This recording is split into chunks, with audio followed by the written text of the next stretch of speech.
Hey guys, welcome to the Field of 68 YouTube channel. If you like what you see here, hit that subscribe button and you'll get more college basketball content just like this.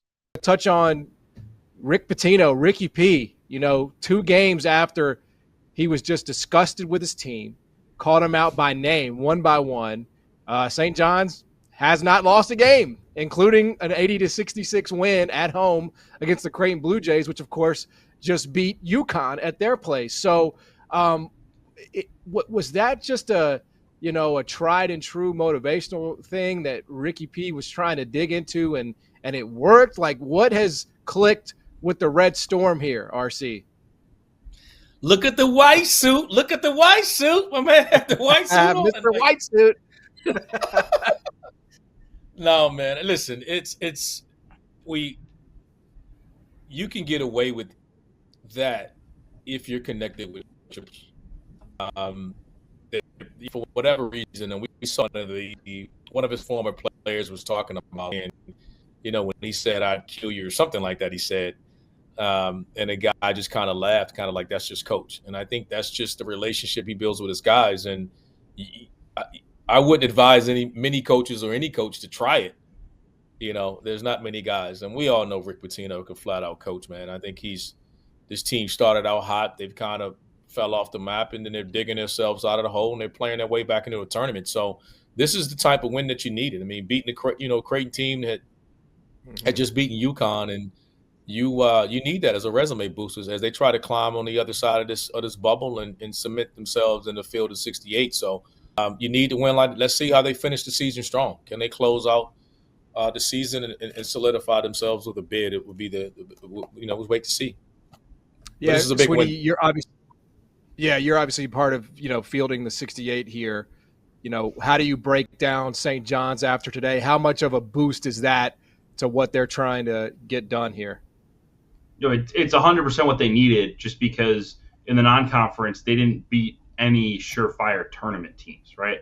The Utah win that they had on a neutral court, one they thought would age pretty well, has not. Utah has struggled lately. They're looking more like an NIT team. And even St. John's big wins earlier in Big East play. All right, you beat Butler. Well, Butler's falling off. You swept Villanova. Well, that's great. Now Villanova's right in the bubble. So they needed wins over surefire tournament teams, and they finally got one against Creighton. I do think at minimum they probably have to finish 3-0 here. The good news is that 2 of those games are DePaul and Georgetown, the bottom of this league, and so have an opportunity to win those two.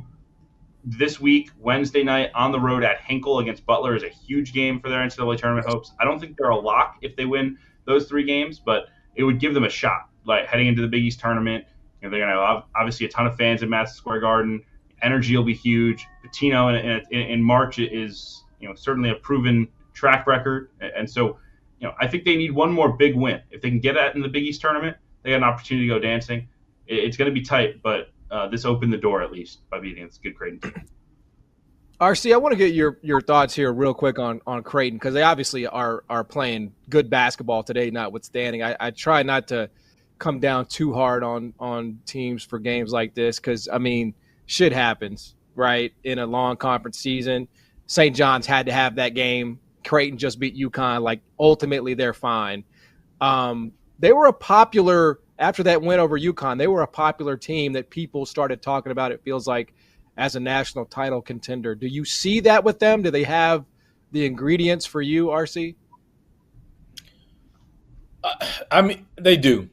I thought teams with athleticism on the perimeter could give them trouble. But when you got a guy like Kalkbrenner inside, he's gotten, to me, so much better offensively.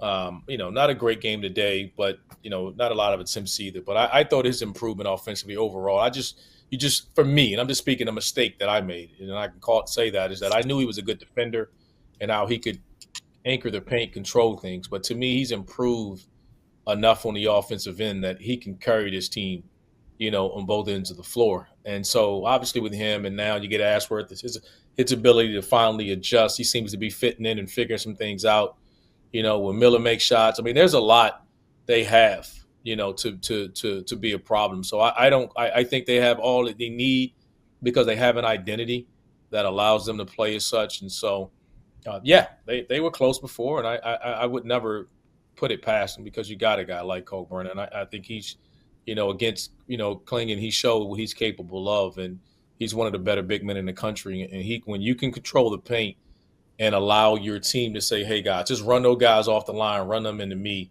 that's something an identity that you have that very few people have. They don't have a guy that controls the paint, that alters shots, and like I said, just allows them to be aggressive on a perimeter on a 3-point line when they're defending. So they can get some consistent 3-point shooting and space the floor and keep the lane open for him as a lob threat. Then yeah, they can make a run at this thing. Thank you for watching the Field of 68. If you've enjoyed what you've seen here, hit that like button, share this link with your friends, or check out the description for some other places that you can consume Field of 68 content.